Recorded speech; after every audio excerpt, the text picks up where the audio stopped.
ही का स्वागत अभिनंदन है।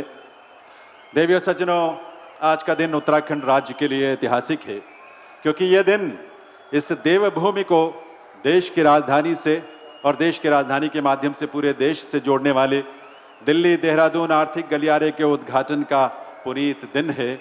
और इससे बड़ा सौभाग्य हम सबके लिए और क्या हो सकता है कि इसका उद्घाटन आज स्वयं देश के यशस्वी प्रधानमंत्री श्री नरेंद्र मोदी जी के करकमलों से होने जा रहा है।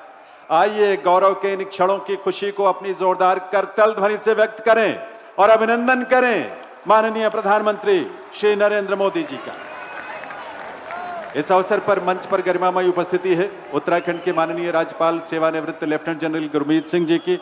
राज्यपाल महोदय का स्वागत उत्तराखंड प्रदेश के माननीय मुख्यमंत्री श्री पुष्कर सिंह धामी जी का आप सबकी करतल ध्वनि के साथ ही स्वागत अभिनंदन केंद्रीय सड़क परिवहन और राजमार्ग मंत्री श्री नितिन गडकरी जी का और मंत्रालय में राज्य मंत्री श्री अजय टम्टा जी का। मंच पर विराजमान अन्य विभूतियों में शामिल हैं माननीय सांसद और भाजपा प्रदेश अध्यक्ष श्री महेंद्र भट्ट जी, पूर्व मुख्यमंत्री डॉक्टर रमेश पोखरियाल निशंक जी, श्री विजय बहुगुणा जी और श्री तीरथ सिंह रावत जी, उत्तराखंड विधानसभा के अध्यक्ष श्रीमती ऋतु खंडूरी भूषण जी, उत्तराखंड सरकार में माननीय मंत्री श्री सुबोध उनियाल जी, खजान दास जी, गणेश जोशी जी, मदन कौशिक जी, धन सिंह रावत जी, श्रीमती रेखा आर्या जी, सौरभ बहुगुणा जी, भरत सिंह चौधरी जी, प्रदीप बत्रा जी और श्री राम सिंह केड़ा जी। और साथ ही यहाँ विराजमान हैं माननीय सांसद श्री अनिल बलूनी जी, श्री अजय भट्ट जी, श्री नरेश बंसल जी और श्रीमती माला राज्य लक्ष्मी शाह जी। आप सभी विभूतियों का भी स्वागत अभिनंदन है। देवियों सज्जनों, दिल्ली देहरादून आर्थिक गलियारा देहरादून से आरंभ होकर उत्तर प्रदेश से होते हुए दिल्ली तक जाता है और इसीलिए आज इसी समय उत्तर प्रदेश और दिल्ली में भी भव्य समारोहों का आयोजन हो रहा है। उत्तर प्रदेश में सहारनपुर के निकट आयोजित कार्यक्रम में प्रदेश के माननीय मुख्यमंत्री श्री योगी आदित्यनाथ जी और अन्य गणमान्य अतिथि और विभूतियां वहां पर उपस्थित हैं। इसी प्रकार दिल्ली में आयोजित कार्यक्रम में वहां के माननीय मुख्यमंत्री श्रीमती रेखा गुप्ता जी, केंद्रीय सड़क परिवहन एवं राजमार्ग मंत्रालय में राज्य मंत्री श्री हर्ष मल्होत्रा जी और अन्य गणमान्य अतिथि और विभूतियां वहां विराजमान हैं। और ये दोनों ही सभा स्थल वर्चुअल मोड में हमारे साथ जुड़े हैं, जिनको स्क्रीन पर भी आप देख सकते हैं। एक बार आपकी करतल ध्वनि के साथ इन सभी विभूतियों का भी स्वागत अभिनंदन है। मैं निवेदन करूंगा माननीय केंद्रीय सड़क परिवहन एवं राजमार्ग मंत्री श्री नितिन गडकरी जी से, वे माननीय प्रधानमंत्री महोदय का इस अवसर पर स्वागत करें, अभिनंदन करें। पहले शॉल भेंट करके आप सबकी बहुत ही सम्मान भरी करतल ध्वनि के साथ इस देवभूमि में पधारने पर माननीय प्रधानमंत्री महोदय का स्वागत अभिनंदन और साथ ही एक स्मृति चिन्ह भेंट करने के लिए भी अनुरोध है। ये स्मृति चिन्ह ब्रह्म कमल है, देवभूमि उत्तराखंड का राज्य पुष्प, जो उत्तराखंड के बहुत ऊंचाई वाले हिस्सों में मिलता है। और अब मैं निवेदन करूंगा माननीय मुख्यमंत्री श्री पुष्कर सिंह धामी जी से, वे कृतज्ञ प्रदेशवासियों की तरफ से माननीय प्रधानमंत्री महोदय का आप सबकी करतल ध्वनि के साथ, आपकी तालियों के साथ स्वागत अभिनंदन करें। पहले शॉल भेंट करके और उसके बाद एक स्मृति चिन्ह भेंट करके। देवियों सज्जनों, यह स्मृति चिन्ह एक सुंदर कलाकृति है जो पवित्र और प्रसिद्ध नंदा देवी राजजात यात्रा से संबंधित है। वंदन अभिनंदन देश के यशस्वी प्रधानमंत्री श्री नरेंद्र मोदी जी का। देवियों सज्जनों, अब मैं अनुरोध करूंगा माननीय केंद्रीय सड़क परिवहन एवं राजमार्ग मंत्री श्री नितिन गडकरी जी से कि वे स्वागत संबोधन के लिए पधारें। इस अवसर पर माननीय श्री नितिन गडकरी जी से अनुरोध है प्रधानमंत्री महोदय का स्वागत करने के लिए अपने स्वागत संबोधन के साथ।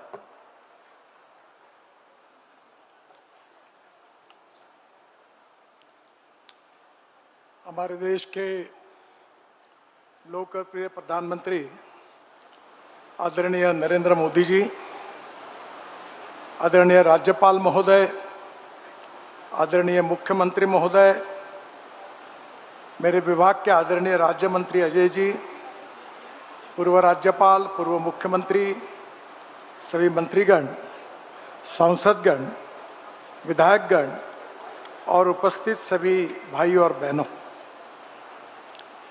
आज सबसे पहले सामाजिक समता के प्रेरणा स्रोत डॉक्टर बाबा साहेब अम्बेडकर जी को मैं अभिवादन करता हूं।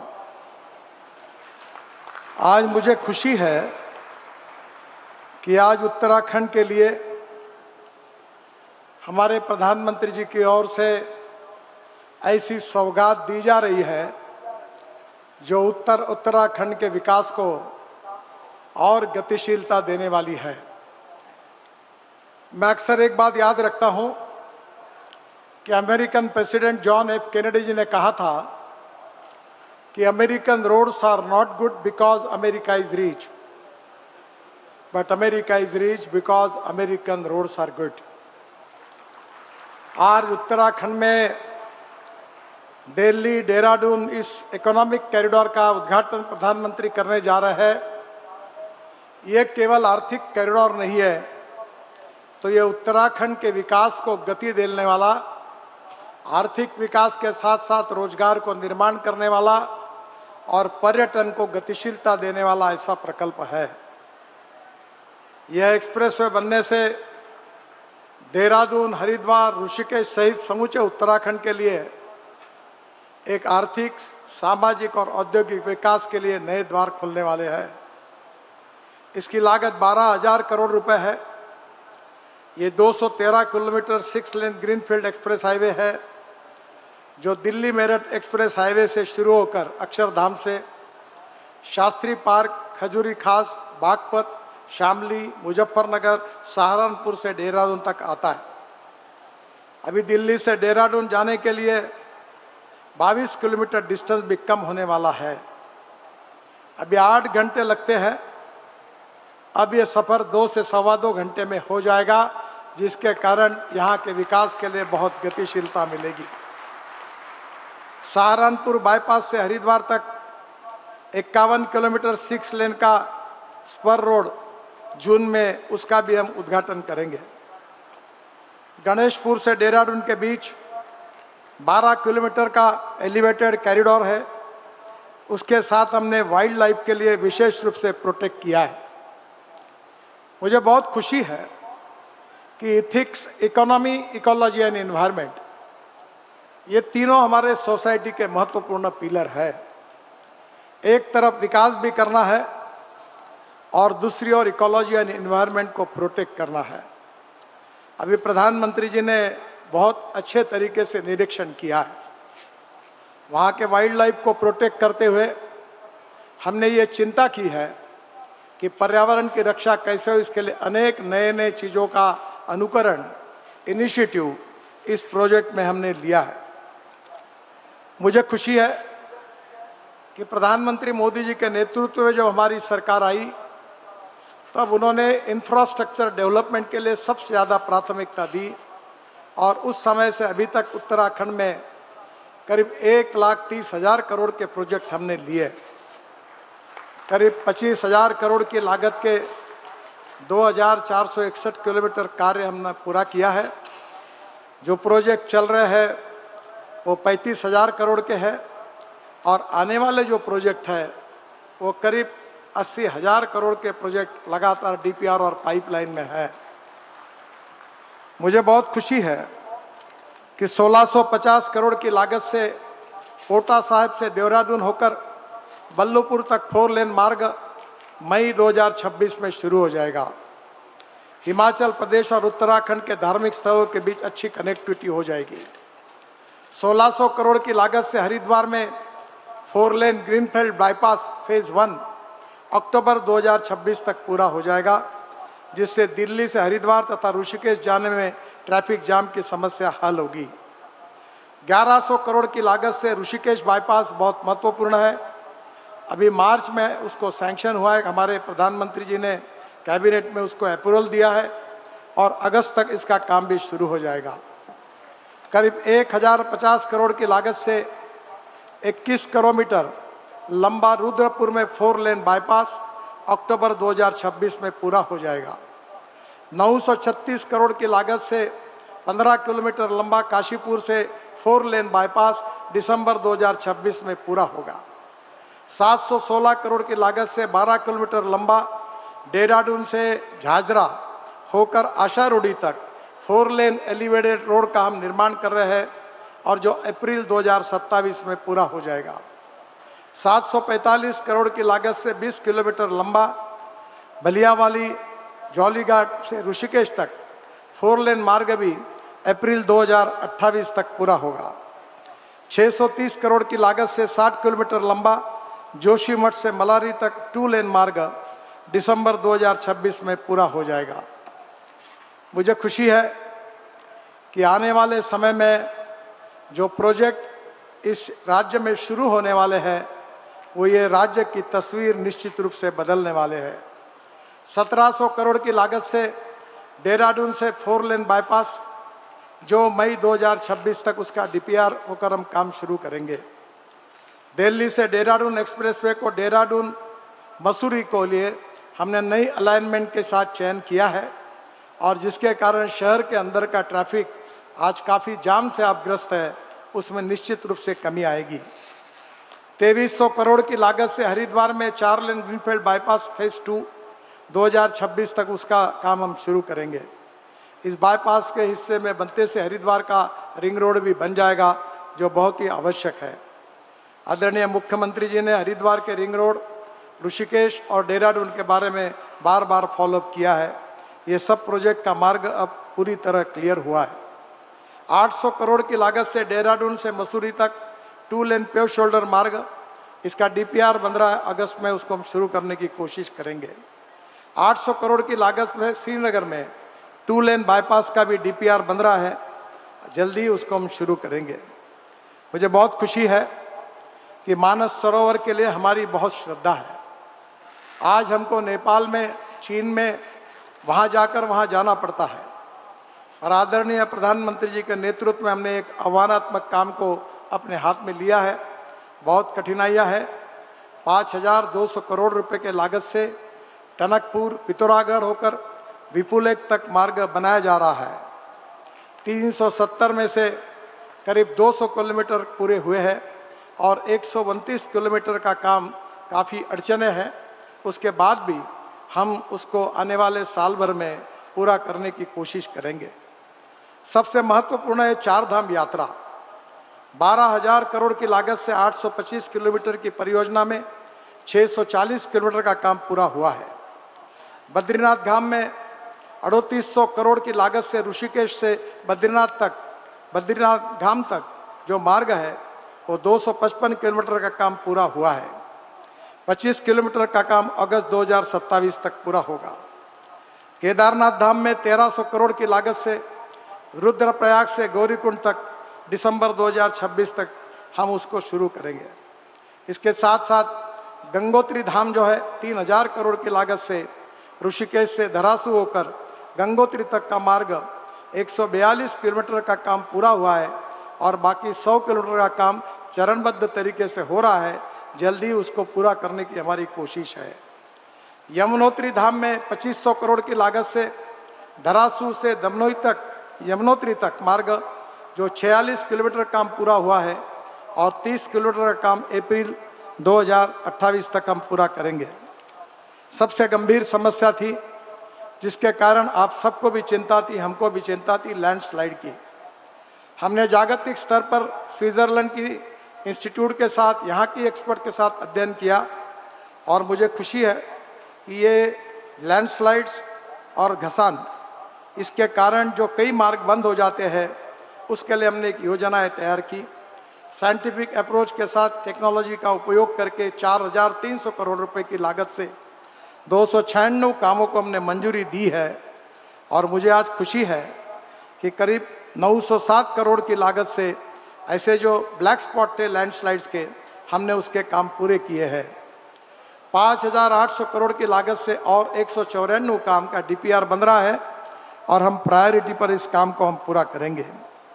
और एक खुशी की बात है जिसके लिए प्रधानमंत्री जी ने विशेष रूप से हमको आग्रह किया था कि हमको केदारनाथ धाम जाने के लिए 8 से 9 घंटे लगते हैं, पर सोनप्रयाग से केदारनाथ तक करीब 4000 करोड़ की लागत से 12.9 किलोमीटर रोपवे बनाने का काम मंजूर हुआ है, अवार्ड हो गया है और अब ये प्रवास केवल आधा घंटे में हो जाएगा ताकि केदारनाथ की यात्रा बहुत ही सुलभ रीति से हो जाएगी।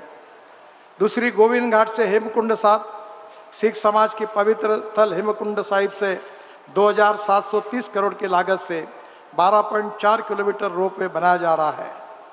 मुझे विश्वास है कि 14 लाख श्रद्धालु यहाँ से जा पाएंगे और जिसके लिए मैं आपको बहुत बहुत शुभकामनाएं देता हूँ। इसके साथ और भी रोपवे के अनेक प्रोजेक्ट हैं। मैं आपको विशेष रूप से विश्वास देना चाहता हूं कि आदरणीय प्रधानमंत्री जी के नेतृत्व में ये देवभूमि उत्तराखंड ये प्रगतिशील, समृद्ध, संपन्न बने और इसके लिए आवश्यकता है इंफ्रास्ट्रक्चर की। Water, power, transport and communication. अच्छे इंफ्रास्ट्रक्चर के बिना राज्य की, देश की प्रगति नहीं हो सकती और इसलिए अनेक टनल हम बना रहे हैं। अनेक जगह पर रोड के बजाय टनल का अब बनाने की योजना हमने हाथ में ली है ताकि लैंडस्लाइड्स के कारण कोई धोखा न हो। हम बेस्ट से बेस्ट टेक्नोलॉजी का उपयोग भी कर रहे हैं। मैं आप सबको विश्वास दिलाना चाहता हूं कि प्रधानमंत्री जी के नेतृत्व में उत्तराखंड की भवितव्य को हम निश्चित रूप से बदलेंगे और ये जो इंफ्रास्ट्रक्चर अच्छा होगा इससे पर्यटन का सबसे ज़्यादा फायदा होगा। और पर्यटन क्षेत्र ऐसा है कि जिसमें 49% कैपिटल इन्वेस्टमेंट रोजगार निर्माण के लिए होती है, जो उत्तराखंड के युवाओं को रोजगार मिलेगा और यही एक प्रकार से हम सबका सपना पूरा होगा। मैं फिर से एक बार उत्तराखंड की जनता को हृदय से बहुत बहुत बधाई देता हूं, अभिवादन करता हूं और प्रधानमंत्री जी इस कार्यक्रम के लिए विशेष रूप से आए हैं, उनको और मंच पर बैठे हुए सभी अतिथियों को बहुत बहुत धन्यवाद देता हूं। नमस्कार।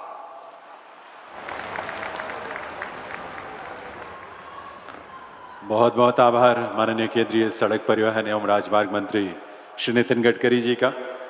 अब मैं आमंत्रित करूंगा माननीय मुख्यमंत्री उत्तराखंड श्री पुष्कर सिंह धामी जी को इस ऐतिहासिक अवसर पर उनके संबोधन के लिए।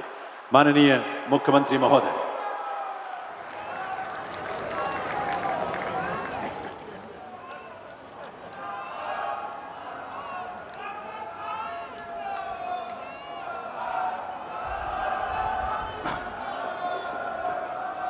भारत माता की, भारत माता की।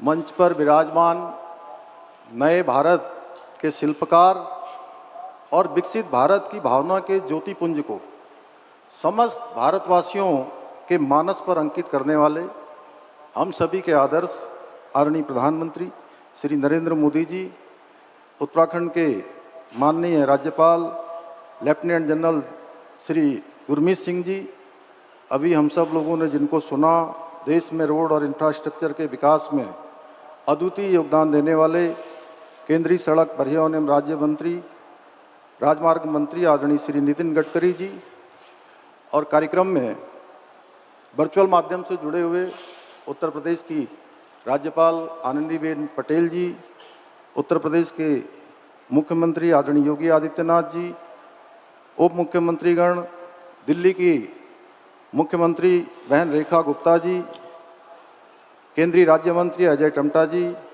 मंच पर आसीन हमारे सभी सम्मानित पूर्व मुख्यमंत्रीगण, राज्य मंत्रिमंडल के मेरे सभी सहयोगीगण, माननीय सांसदगण, विधानसभा अध्यक्ष श्रीमती रितु खंडूरी जी, माननीय विधायकगण, भारतीय जनता पार्टी के प्रदेश अध्यक्ष और राज्यसभा के सांसद आदरणीय महेंद्र भट्ट जी एवं आदरणीय प्रधानमंत्री जी को सुनने के लिए इतनी भारी संख्या में उपस्थित सभी माताओं, बहनों, वरिष्ठजनों एवं युवाओं का मैं आज इस ऐतिहासिक कार्यक्रम में आप सबका हृदय से स्वागत करता हूं, आप सबका अभिनंदन करता हूं। भाइयों बहनों, आदरणीय प्रधानमंत्री जी का प्रत्येक कार्यक्रम विशिष्ट होने के साथ साथ ऐतिहासिक भी होता है, परंतु आज का दिन कई मायनों में विशेष है। आज जहां आज उत्तराखंड के विकास की लाइफलाइन, देश की लाइफलाइंस के साथ दिल्ली देहरादून इकोनॉमिक कॉरिडोर के रूप में जुड़ रही है, वहीं आज देश में सामाजिक सौहार्द एवं समरसता को मजबूत करने के लिए वंचित वर्ग को समाज की मुख्य धारा में जोड़ने वाले महापुरुष भारत रत्न बाबा साहब डॉक्टर भीमराव अंबेडकर जी की जन्म जयंती है। मैं संविधान निर्माता डॉक्टर बाबा साहब भीमराव अंबेडकर जी की इस जयंती के अवसर पर उनको अपनी भावांजलि अर्पित करता हूं। इसके साथ ही जहां आज भगवान सूर्य मेष राशि में प्रवेश कर रहे हैं और हमारे सिख भाई बहन खालसा पंथ की स्थापना के प्रतीक स्वरूप सिख नववर्ष मना रहे हैं, वहीं हमारे अन्नदाता प्रकृति की उपासना करते हुए बैसाखी पर्व को हर्षोल्लास से मना रहे हैं। मैं बैसाखी की भी आप सभी को हार्दिक बधाई एवं शुभकामनाएं देता हूं। भाइयों बहनों, 2014 से पूर्व का समय हम सभी को याद होगा, जब देश के विकास की गाड़ी पूरी तरह से थम चुकी थी, देशवासियों का उत्साह ठंडा पड़ चुका था, वरिष्ठ जन हताश और निराश थे, महिलाओं के आंसू सूख चुके थे, युवा पीढ़ी के कंधे झुक चुके थे और सेनाओं का मनोबल जवाब दे रहा था। ऐसे में देश की बागडोर जिन मजबूत हाथों में संभाली, वे राष्ट्र ऋषि आदरणीय प्रधानमंत्री नरेंद्र मोदी जी आज हम सब के बीच में उपस्थित हैं। मैं आप सब की तरफ से, अपनी तरफ से उनका एक बार जोरदार तालियों से आप सब उनका स्वागत करेंगे, अभिनंदन करेंगे। ये हमारा सौभाग्य है कि देवभूमि उत्तराखंड को आज उनके प्रधानमंत्री बनने के बाद 28वीं बार आदरणीय प्रधानमंत्री जी का स्वागत करने का शुभ अवसर प्राप्त हो रहा है। यह आदरणीय प्रधानमंत्री जी का हमारे राज्य के प्रति अगाध प्रेम का प्रतीक है। आदरणीय प्रधानमंत्री जी जब भी उत्तराखंड आए हैं, देवभूमि उत्तराखंड के लिए कोई न कोई विशेष सौगात लेकर अवश्य आए हैं। चाहे बाबा केदार की पुण्य धरा से 21वीं सदी का तीसरा दशक उत्तराखंड का दशक होगा कहकर हमारा उत्साह बढ़ाना हो, या जिसको भारत का अंतिम गांव कहा जाता था, सीमांत गांव माणा में आकर उसे देश का प्रथम गांव घोषित करना हो, या इन्वेस्टर समिट के उद्घाटन के अवसर पर बेड इन उत्तराखंड का संदेश देना हो, या महादेव के पवित्र तीर्थ आदि कैलाश के दर्शन कर इस तीर्थ की सुंदरता को विश्व पटल पर रखना हो, राष्ट्रीय खेलों के उद्घाटन समारोह में पधारकर पूरे देश के समक्ष देवभूमि को खेल भूमि के रूप में नई पहचान दिलाना हो, या हर्षिल मुखवा की धरती से शीतकालीन पर्यटन को बढ़ावा देने का आह्वान करना हो, या फिर राज्य के रजत जयंती वर्ष के अवसर पर अगले 25 वर्षों के लिए राज्य को एक नया विजन देना हो। आपका देवभूमि में आगमन देवभूमि के लिए हमेशा शुभ एवं कल्याणकारी हो रहा है। और आज जब आप पुनः उत्तराखंड आए हैं तो 12,000 करोड़ रुपए की लागत से बने एशिया के सबसे लंबे एलिवेटेड वाइल्ड लाइफ कॉरिडोर की सौगात लेकर आए हैं।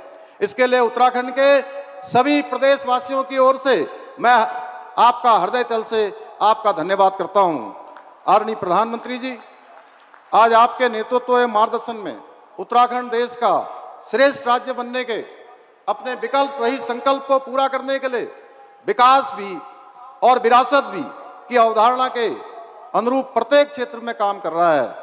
और मैं आपको पूरा विश्वास दिलाता हूं कि हम आपके नेतृत्व में आपने इस लक्ष्य को प्राप्त करने में अवश्य सफल रहेंगे। साथ ही 2022 के विधानसभा चुनावों की भांति 2027 के चुनाव में भी वीर भूमि उत्तराखंड में भारतीय जनता पार्टी की राष्ट्रवादी विचारधारा वाली सरकार बनाने में सफल होंगे। समय की बाध्यता के कारण अधिक न कहते हुए कविता की इन पंक्तियों के साथ आदरणीय प्रधानमंत्री जी का पुनः धन्यवाद करते हुए मैं अपनी बात समाप्त करता हूं। अब रफ्ता नहीं, पूरी रफ्तार के साथ आगे बढ़ रहा है भारत।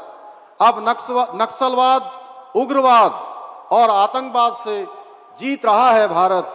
अब अर्थव्यवस्था, महिला सशक्तिकरण, स्वरोजगार के साथ साथ नवाचार में भी कीर्तिमान बना रहा है भारत।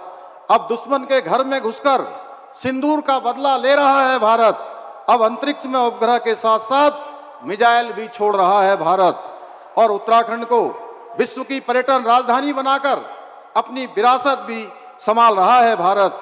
अब महिलाओं को उनके अधिकार देने के लिए नारी शक्ति बंधन अधिनियम लागू कर रहा है भारत। और अब बिहार के बाद बंगाल में भी गुंडा राज खत्म करने के लिए तैयार है। मोदी जी के नेतृत्व में नया भारत, मोदी जी के नेतृत्व में नया भारत। बहुत बहुत धन्यवाद।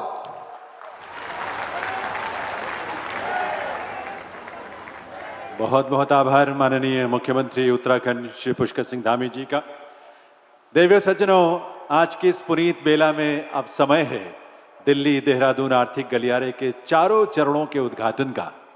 मैं विनम्र निवेदन करूंगा माननीय प्रधानमंत्री श्री नरेंद्र मोदी जी से रिमोट का बटन दबाकर दिल्ली देहरादून आर्थिक गलियारे का उद्घाटन करने की कृपा करें अपने कर कमलों से।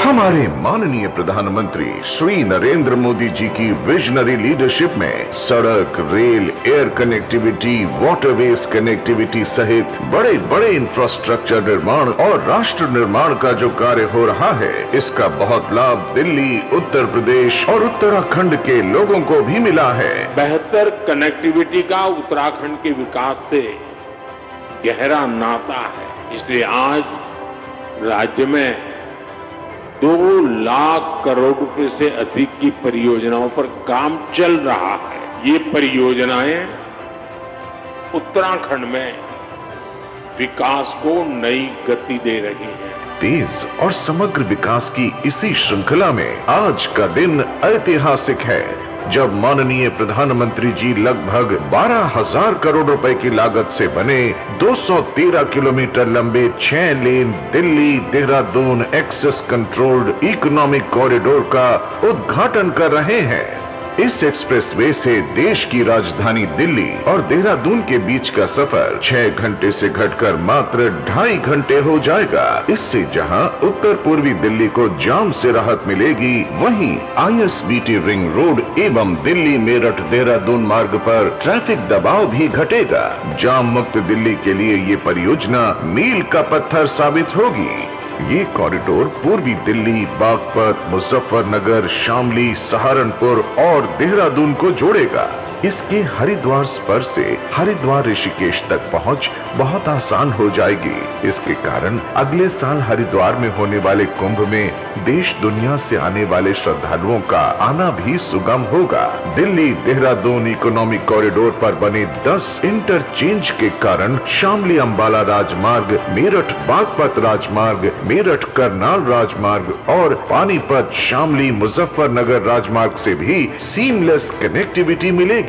इस कॉरिडोर में 31 बड़े अंडरपास, 57 छोटे अंडरपास, 3 ROB, 4 बड़े पुल, 41 छोटे पुल, advance traffic management system, 18.6 kilometre elevated corridor और डाट काली देवी मंदिर के लिए एलिवेटेड यू टर्न बनाया गया है। साथ ही यात्रियों की सुविधा के लिए 12 वे साइड अमेनिटीज भी विकसित की जाएंगी। ये कॉरिडोर सस्टेनेबल डेवलपमेंट की भी मिसाल है, क्योंकि वन्य जीव संरक्षण के लिए 370 मीटर सुरंग और 12 kilometre wild life friendly elevated corridor बनाया गया है। इसमें 200 मीटर के हाथी अंडरपास और 8 वन्य जीव अंडरपास हैं। दिल्ली देहरादून इकोनॉमिक कॉरिडोर को प्रस्तावित शामली गोरखपुर राष्ट्रीय राजमार्ग से भी जोड़ा जाएगा, ताकि पश्चिमी उत्तर प्रदेश के बागपत, शामली और मुजफ्फरनगर को पूर्वी उत्तर प्रदेश के गोरखपुर, कुशीनगर तक सीधी कनेक्टिविटी प्राप्त हो। दिल्ली देहरादून इकोनॉमिक कॉरिडोर से 4 धाम यात्रा और सुरक्षित होगी। कृषि और औद्योगिक उत्पादों को तेज और बेहतर लॉजिस्टिक सपोर्ट से बड़ी मंडियों तक सीधी पहुंच मिलेगी और रोजगार और स्वरोजगार के नए अवसर बनेंगे। माननीय प्रधानमंत्री जी के मार्गदर्शन में दिल्ली, उत्तर प्रदेश और उत्तराखंड की डबल इंजन सरकार राज्य और देश को अग्रणी आर्थिक वाणिज्यिक केंद्र तथा पर्यटन, तीर्थाटन, योग और आयुर्वेद के वैश्विक हब बनाने की दिशा में ऐसे ही संकल्पबद्ध प्रयास करती रहेगी।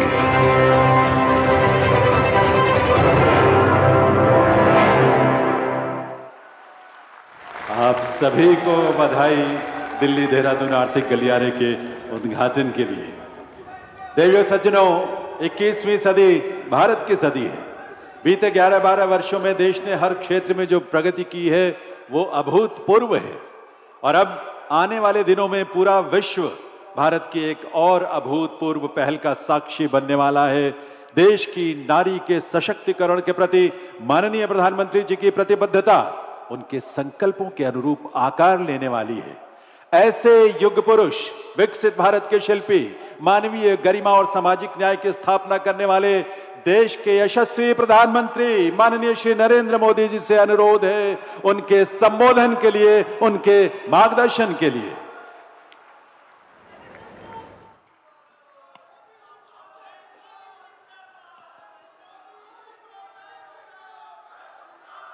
भारत माता की, भारत माता की, भारत माता की। उत्तराखंड के राज्यपाल गुरमत सिंह जी, यहां के लोकप्रिय और कर्मठ युवा मुख्यमंत्री पुष्कर सिंह धामी जी, केंद्रीय मंत्रिमंडल के मेरे साथी नितिन गडकरी जी, अजय टम्टा जी, टेक्नोलॉजी के माध्यम से जुड़े उत्तर प्रदेश के मुख्यमंत्री योगी आदित्यनाथ जी, गवर्नर आनंदीबेन, दिल्ली की मुख्यमंत्री रेखा गुप्ता जी, मंच पर उपस्थित प्रदेश भाजपा अध्यक्ष महेंद्र भट्ट जी, पूर्व राज्यपाल भगत सिंह कोश्यारी जी, पूर्व मुख्यमंत्री भाई रमेश पोखरियाल, विजय बहुगुणा जी, तीरथ सिंह रावत जी, त्रिवेंद्र सिंह रावत जी, उत्तराखंड सरकार के सभी मंत्रीगण, सांसद और विधायकगण और विशाल संख्या में पधारे मेरे प्यारे भाइयों बहनों, देवभूमि उत्तराखंड की इस पावन धरती पर आप सभी को मेरा प्रणाम। बहुत बड़ी संख्या में आए हुए पूज्य संतगण को भी प्रणाम। उत्तराखंड का प्यारा भूलों, भैबंदों, बावड़ी, भूलियों, शाना बुजुर्गों, आप सबूते नमस्कार।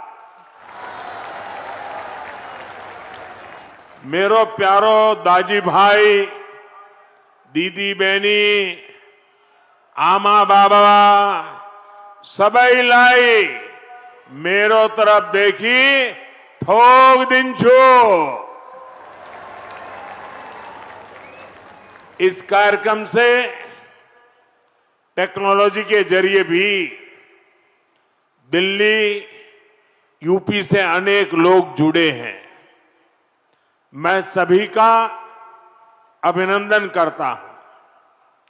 सबसे पहले तो मैं आप सबकी क्षमा चाहता हूं।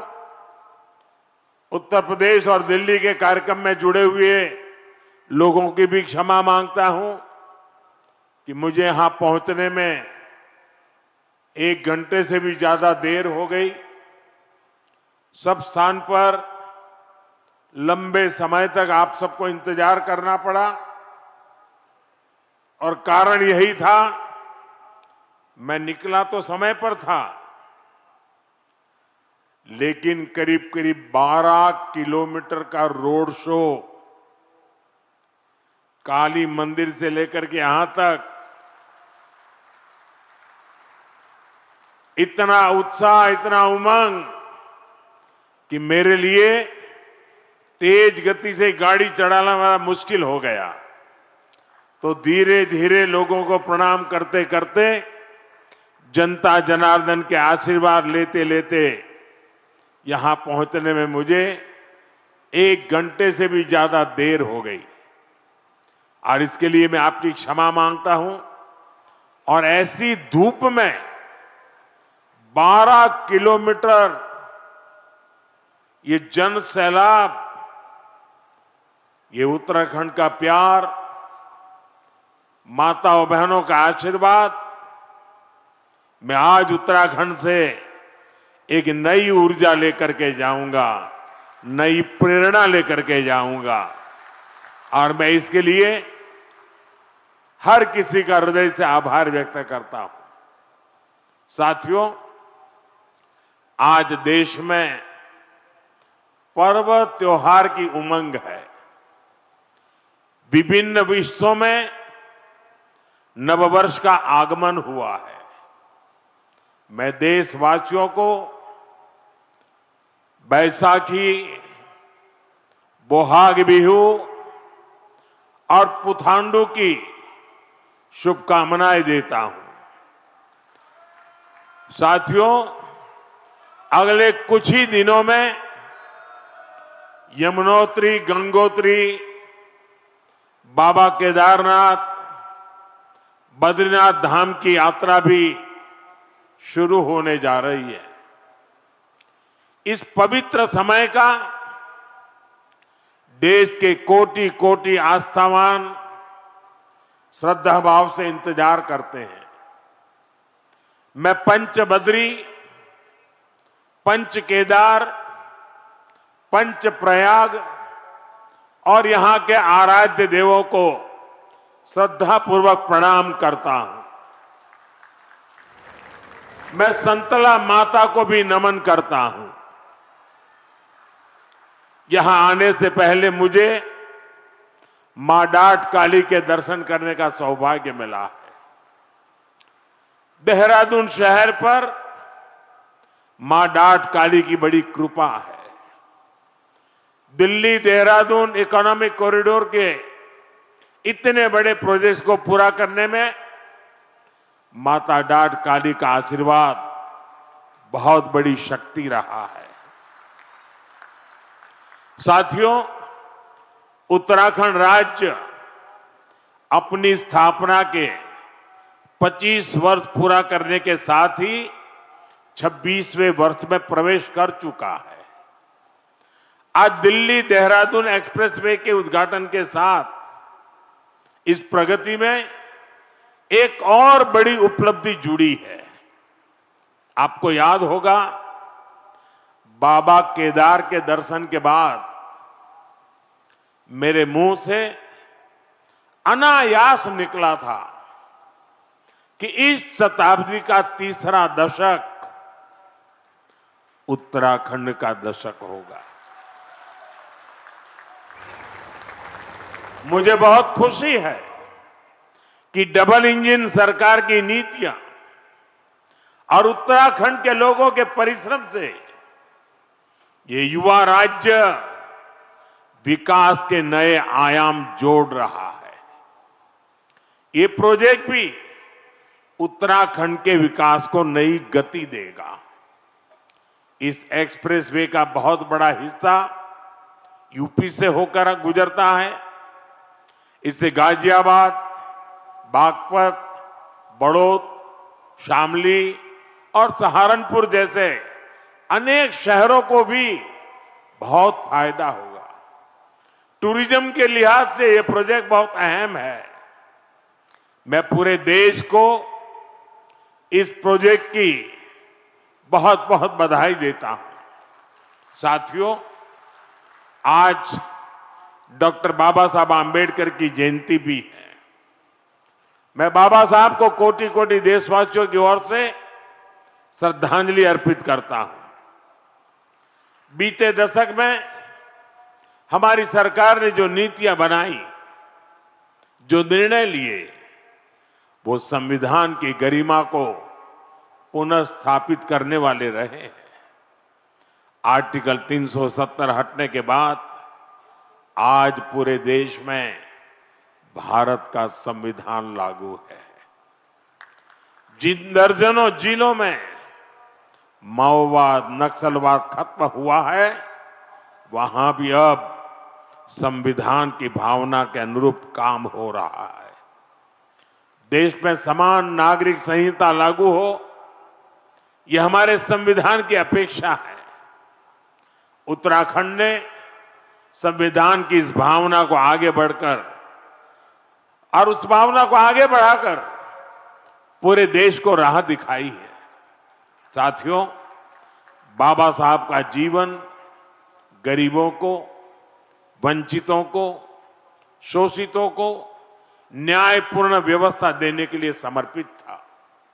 हमारी सरकार आज उसी भावना के साथ हर गरीब, हर वंचित को सच्चा सामाजिक न्याय देने में जुटी है। और सामाजिक न्याय का एक बहुत बड़ा माध्यम देश का संतुलित विकास है। सबको सुविधा है, सबकी समृद्धि है। इसलिए ही बाबा साहब आधुनिक इंफ्रास्ट्रक्चर की, औद्योगिकरण की भरपूर वकालत करते थे। साथियों, भविष्य की दशा और दिशा क्या होगी, अक्सर लोग इसके लिए हाथ की रेखाओं को दिखाते हैं। जो भविष्यवेत्ता होते हैं ना,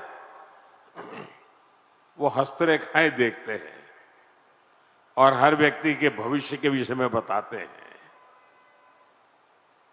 मैं इस विज्ञान को तो नहीं जानता हूं, लेकिन कहते हैं कि ये भी एक शास्त्र है।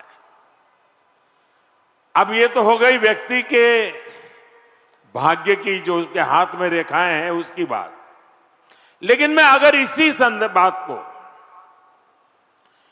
संदर्भ को राष्ट्र जीवन से जोड़ करके देखूं, तो राष्ट्र की भाग्य रेखाएं कौन सी होती है?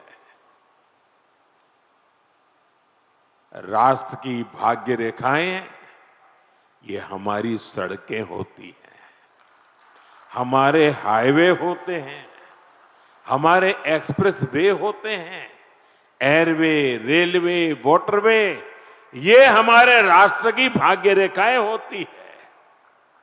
और बीते एक दशक से हमारा देश विकसित भारत बनाने के लिए विकास की ऐसी ही भाग्य रेखाओं के निर्माण में जुटा हुआ है। ये विकास की भाग्य रेखाएं सिर्फ आज की सुविधाएं नहीं है, ये आने वाली पीढ़ियों की समृद्धि की गारंटी है। और ये मोदी की भी गारंटी है। बीते दशक से हमारी सरकार राष्ट्र के इन विकास रेखाओं पर अभूतपूर्व निवेश कर रही है। मैं आपको एक आंकड़ा देता हूं। अभी नितिन जी ने बहुत सारे आंकड़े सिर्फ उत्तराखंड से संबंधित बताए आपको।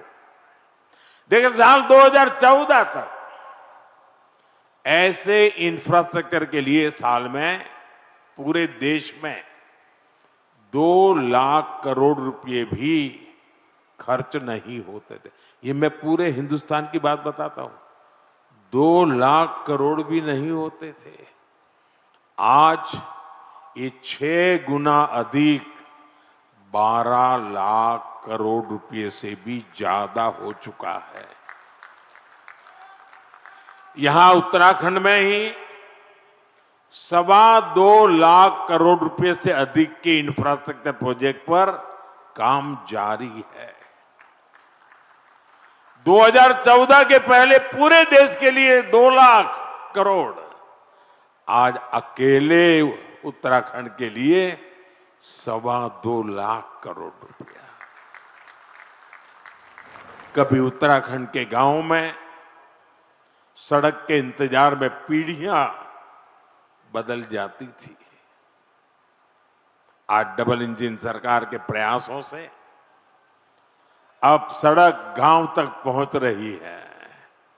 जो गांव पहले वीरान पड़ गए थे, वो फिर से जीवंत हो रहे हैं। 4 धाम महामार्ग परियोजना हो, रेल परियोजनाओं का विस्तार हो, केदारनाथ और हेमकुंड साहिब रोपवे हो, विकास की ये रेखाएं इस क्षेत्र के कोने कोने में जीवन की भी भाग्य रेखाएं बन रही है। साथियों, 21वीं सदी का भारत आज जिस स्पीड और जिस स्केल पर काम कर रहा है, उसकी पूरी दुनिया चर्चा कर रही है। मैं आपको उत्तराखंड, पश्चिमी यूपी और दिल्ली का ही उदाहरण देता हूं।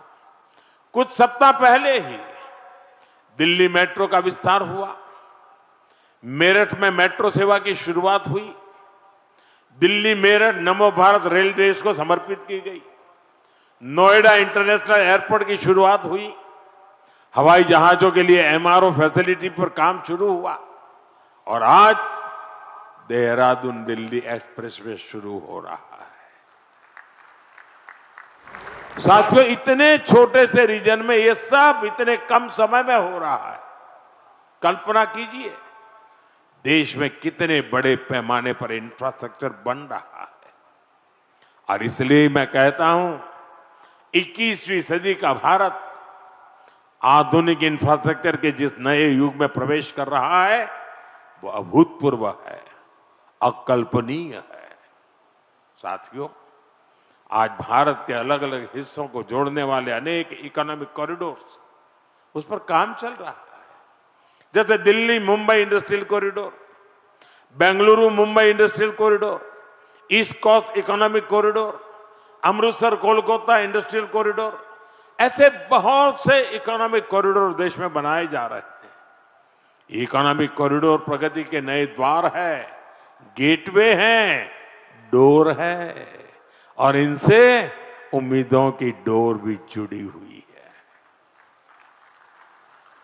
ये इकोनॉमिक कॉरिडोर सड़क के अलावा नए नए व्यापार कारोबार का मार्ग बनाते हैं।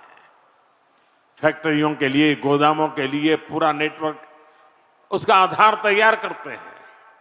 साथियों, देहरादून दिल्ली इकोनॉमिक कॉरिडोर से भी इस पूरे क्षेत्र का कायाकल्प होने जा रहा है।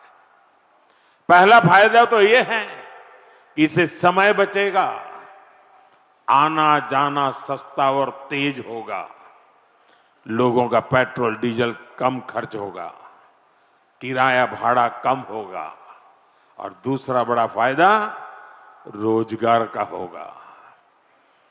अब इसके निर्माण में 12,000 करोड़ रुपए खर्च हुए तो हजारों श्रमिकों को काम मिला है। साथ ही जो इंजीनियर है, अन्य स्किल्ड वर्कफोर्स है, ट्रांसपोर्ट है, उससे जुड़े साथी हैं, उनको भी बहुत बड़ी मात्रा में काम मिला है। किसानों और पशुपालकों की उपज भी अब तेज गति से बड़ी मंडियां और बड़े बाजारों तक पहुंचेगी। साथियों, इस शानदार एक्सप्रेसवे से उत्तराखंड के टूरिज्म को बहुत ही बड़ा फायदा देगा। देहरादून, हरिद्वार, ऋषिकेश, मसूरी और 4 धाम यात्रा के लिए ये सबसे प्रमुख मार्ग बनेगा।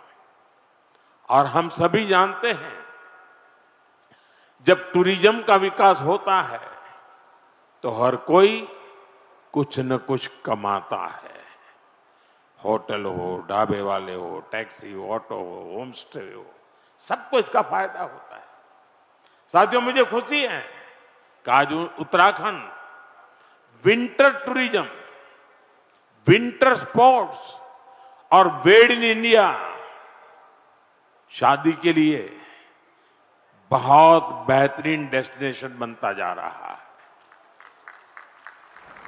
साथियों, उत्तराखंड की अर्थव्यवस्था के लिए 12मासी पर्यटन बहुत जरूरी है और इसलिए मेरा सर्दियों में होने वाली धार्मिक यात्राओं को लेकर बहुत आग्रह रहा है और मुझे खुशी है कि हर साल इन यात्राओं में लोगों की संख्या बढ़ रही है।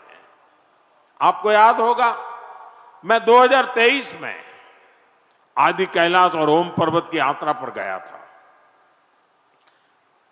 पहले बहुत जाता था, बीच में बिल्कुल जा नहीं पाया, कई वर्षों के बाद मैं गया और मुझे मुख्यमंत्री जी बता रहे थे, गवर्नर साहब बीच में आए, वो भी बता रहे थे कि 2023 में मैं वहां गया और उसके बाद बहुत बड़ी संख्या में श्रद्धालु वहां जा रहे हैं।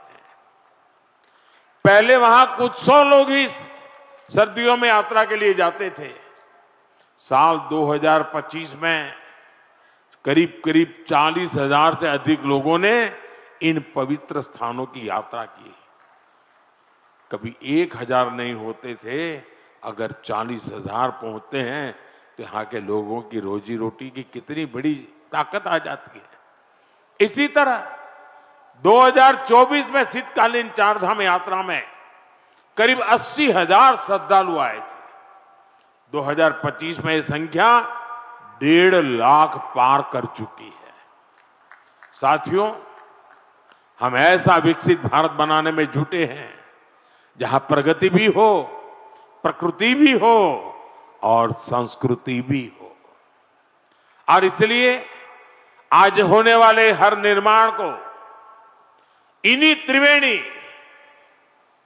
प्रगति, प्रकृति और संस्कृति की त्रिवेणी, इन्हीं मूल्यों के आधार पर विकसित किया जा रहा है। इंफ्रास्ट्रक्चर से इंसानों को भी सुविधा हो और वहां रहने वाले वन्य जीवों को भी असुविधा न हो, ये हमारा प्रयास है।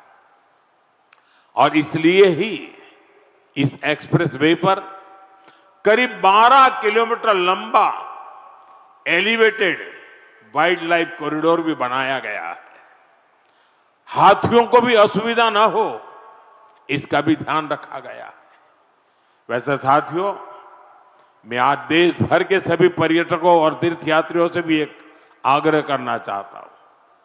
हमारे पहाड़, ये वन क्षेत्र, ये देवभूमि की धरोहर, ये बहुत ही पवित्र स्थान है। ऐसे स्थानों को साफ सुथरा रखना ये हम सभी का कर्तव्य है, यहां रहने वालों का भी और यात्री के रूप में आने वालों का भी। इन इलाकों में प्लास्टिक की बोतलें, कूड़े कचरे का ढेर, ये देवभूमि की पवित्रता को ठेस पहुंचाता है। इसलिए बहुत आवश्यक है कि हम देवभूमि के इन स्थलों को, हमारे इन तीर्थ स्थलों को स्वच्छ रखें, सुंदर रखें। साथियों, अगले वर्ष हरिद्वार में कुंभ का भी आयोजन होना है। हमें आस्था के इस संगम को दिव्य, भव्य और स्वच्छ बनाने में कोई कोर कसर बाकी नहीं छोड़नी है। साथियों, उत्तराखंड में नंदा देवी राज जात यात्रा भी होती है। ये आस्था का उत्सव तो है ही, ये हमारी सांस्कृतिक चेतना का भी जीवंत उदाहरण है, जहां मां नंदा को बेटी मानकर पूरे सम्मान के साथ विदा किया जाता है। इस यात्रा में बहनों बेटियों की भागीदारी इसे विशेष बनाती है। मैं मां नंदा को प्रणाम करते हुए देश भर की बहनों बेटियों को भी विशेष संदेश देना चाहता हूं। विकसित भारत के निर्माण में आपकी बहुत बड़ी भूमिका है। इस देश की बेटियों की, इस देश की माताओं की, बहनों की बहुत बड़ी भूमिका मैं देख रहा हूं। और बहनों बेटियों की सुविधा, सुरक्षा और लोकतंत्र में भागीदारी, ये डबल इंजन सरकार की बहुत बड़ी प्राथमिकता है। आप अभी देख रहे हैं कि दुनिया में कितना बड़ा संकट आया है।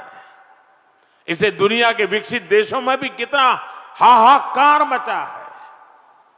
ऐसी मुश्किल हालत में भी सरकार का निरंतर प्रयास है कि हमारी बहनों को कम से कम परेशानी हो। साथियों, बहनों बेटियों की भागीदारी का एक और महत्वपूर्ण पड़ाव अब देश के सामने है।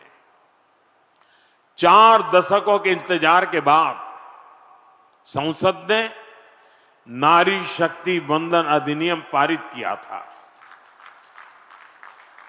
इससे विधानसभा और लोकसभा में महिलाओं के लिए 33% आरक्षण तय हो गया।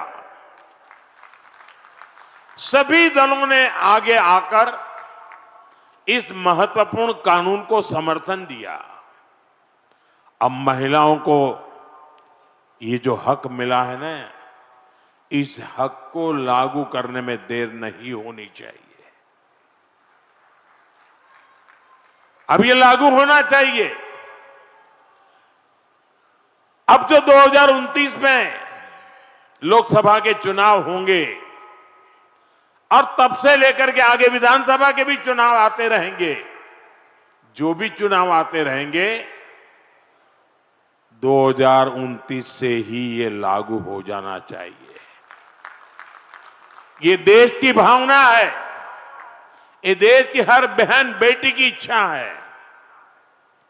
मातृशक्ति की इसी इच्छा को नमन करते हुए 16 अप्रैल से संसद में विशेष चर्चा तय की गई है।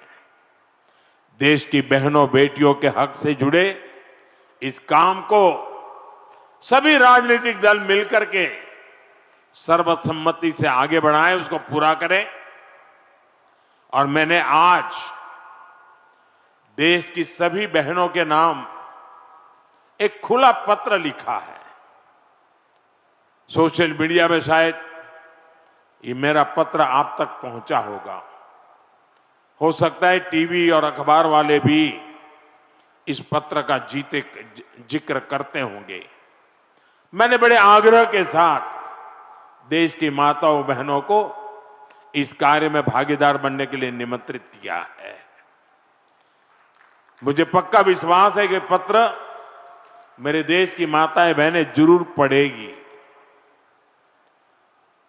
एक एक शब्द पर मनन करेगी और इतना बड़ा पवित्र कार्य करने के लिए 16, 17, 18 को संसद में आने वाले सभी सांसदों को उनके आशीर्वाद भी मिलेंगे। मैं आज देवभूमि से देश के सभी दलों से फिर अपील करूंगा कि नारी शक्ति वंदन अधिनियम में संशोधन का जरूर समर्थन करें। 2029 में हमारे देश की 50% जनसंख्या हमारी माताएं बहनें हमारी बेटियां, उनको उनका हक हम देके रहे। साथियों, मैं उत्तराखंड आऊं और फौज की बात ना हो तो बात अधूरी ही रहती है। मैं गढ़ी कैंट, ये सभा स्थल, ये उत्तराखंड की महान सैन्य परंपरा का प्रमाण है। यहां पास ही देश की रक्षा सुरक्षा से जुड़े कई संस्थान हैं। 1962 की लड़ाई में शहीद जसवंत सिंह जी रावत जी के शौर्य को देश कभी भुला नहीं सकता। साथियों, सेना के सामर्थ्य को सशक्त करना हो या हमारे सैनिक परिवारों की सुविधा और सम्मान हो, हमारी सरकार इसके लिए निरंतर प्रयासरत है। वन रैंक वन पेंशन के माध्यम से हमारी सरकार ने अब तक करीब 1.25 लाख करोड़ रुपए पूर्व फौजियों को उनके खाते में जमा कर दिए हैं। उत्तराखंड के भी हजारों परिवारों को इसका लाभ मिला है। इसके अलावा इस वर्ष पूर्व फौजियों के लिए हेल्थ स्कीम का बजट भी 36% बढ़ाया गया है। 70 वर्ष और इससे अधिक के एक्स सर्विसमैन के लिए दवाइयों की डोर स्टेप होम डिलीवरी भी शुरू की गई है। पूर्व फौजियों के बच्चों की एजुकेशन ग्रांट भी डबल की गई है और बेटियों के विवाह के लिए जो सहायता मिलती है उसको भी 50,000 से बढ़ाकर 1 लाख रुपए किया गया है। साथियों, देशभक्ति, देवभक्ति और प्रगति, ऐसे हर आयाम को जोड़ते हुए हमें देश को विकसित बनाना है। एक बार फिर दिल्ली वासियों को, उत्तर प्रदेश वासियों को और एक प्रकार से देशवासियों को इस शानदार एक्सप्रेसवे की मैं बहुत बहुत शुभकामनाएं देता हूं। मेरे साथ बोलिए, भारत माता की, भारत माता की, वंदे वंदे वंदे वंदे वंदे वंदे वंदे। बहुत बहुत धन्यवाद।